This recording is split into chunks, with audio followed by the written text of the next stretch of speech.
Hi there crafters, Louise with you today. Thanks for checking out this video. Despite the fact that it is a travel themed sort of kit, I wanted to inspire you to maybe create something that was a little less travel themed. So I want to let you sort of have a chance to see how I would create with something a little bit different. And firstly, I am sharing a little bonus for you for this particular month, and it's all inspired by the fact that I've got a stencil and some paste. So while I'm making mess with a stencil, I try to do it more than one occasion. So you can see that I'm using my little weekly journal and am spreading some paste around in that. And then I'm going to choose this stripy background color.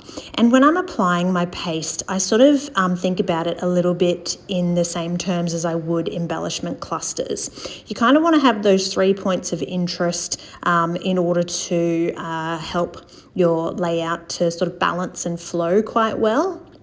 And despite the fact that this particular paste, there's not a great deal of it in the bottle, it spreads really far. So I was quite impressed with this paste. It's not a brand I've used before, but I had I got a really good vibe from it. So certainly if you haven't used the paste in the mixed media kit, then I would encourage you to get that out and get creative with it. It's really important that we use up these mixed media supplies. Even if you pre-create some backgrounds on pattern paper and just put them aside, it's better to have them on paper dry than it is to have those products dry out in the bottles and you never get to actually use or experience them. So that's my little encouragement to you, to get your pastes out and get them onto some paper.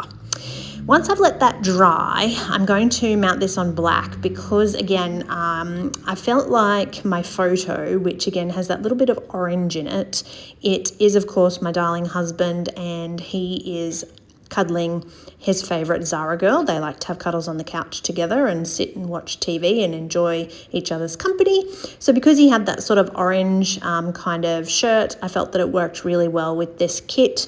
And again, doesn't necessarily have to be a travel themed photo for you to get creative. So mounting that on black cardstock obviously helps to sort of keep it fairly stable with the paste background, but I cut out the middle of that black cardstock because I wanted to mount my photo and then distress my edges. Now again, you'll see I haven't actually stuck my photo completely to that backing cardstock, and I do this because there are occasions where I want to actually tuck embellishments in behind things, so I don't actually add the full amount of adhesive to keep things fixed in place until I'm 100% finished with a layout, and then I'll sort of go back and lift up a few layers and pieces and just tuck things in with some adhesive glue here and there, just to make sure that it is all stuck down.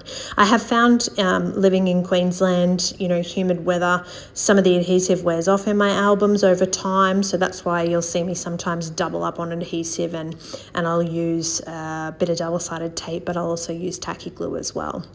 And so at the moment, I'm essentially just having a little bit of a play with some tag clusters, and I struggled a little bit because I knew I wanted to use the tags, and that was because these didn't necessarily have that travel theme, so they match in pretty well with the theme of the photo and the layout that I'm creating. So as much as sometimes it can be a struggle to pull out pieces from a collection or a kit that doesn't necessarily meet the theme, there are ways that you can absolutely go about it. So again, I found that the sheet of thickest titles was really valuable here because it did have quite a number of little word pieces that you could absolutely use for non-travel themed layouts. So today is all just about sharing this building of the cluster, the mixed media portion of the background, and I do love how this gold paste looks, particularly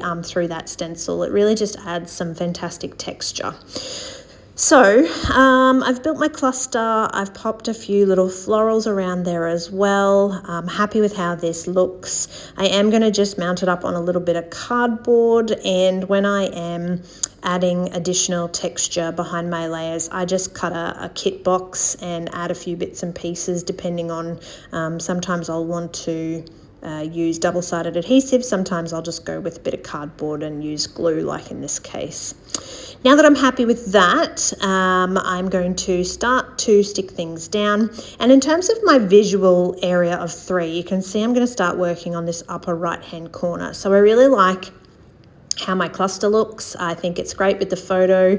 It describes perfectly with that title, and I just needed something a little bit extra in this upper section. So creating a sort of a little miniature cluster and adding that to my layout as well.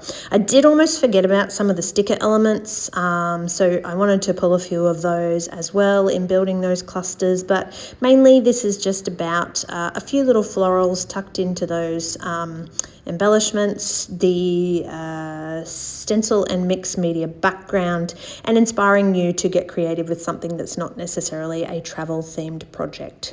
So that's the end of this video. Stay around because you'll get to see the finished product from the little weekly journal as well. And of course, I thank you for watching.